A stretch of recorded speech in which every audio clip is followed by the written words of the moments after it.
Il y a 4 ans, Ludovic, producteur laitier, a cru tout perdre. En 48 heures, la maladie du botulisme emportait la moitié de son troupeau, avec une chute de 80% de ses revenus. On n'a plus eu de rentrée financière pendant 4 mois. Et perdu plus de 50% de notre cheptel et plus de 50% de notre production laitière sur les animaux qui nous restaient. Acculé par les dettes, lui et sa femme n'ont d'autre solution que d'engager une procédure de redressement judiciaire. Une situation dramatique avec un sentiment d'impuissance. C'est l'échec qui est le plus dur à vivre. Même si vous n'êtes pas forcément responsable, mais l'échec est quand même dur à assumer. Le regard des autres, qui n'est pas simple non plus.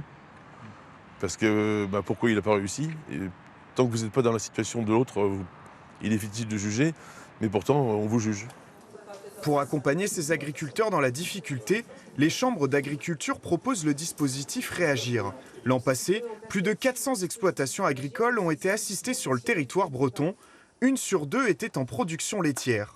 Évaluer la situation, établir des audits, corriger des erreurs, une remise en question indispensable mais pas facile à accepter. Ils craignent finalement qu'ils vont être obligés d'accepter et de voir, puisque parfois la situation elle s'est dégradée petit à petit sur des durées très longues.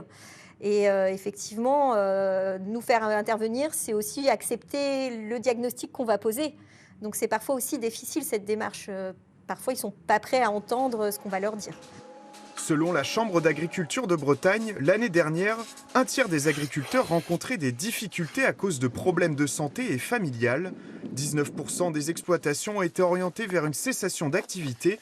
Pour Ludovic, le préalable pour surpasser ces difficultés est de sortir de l'isolement.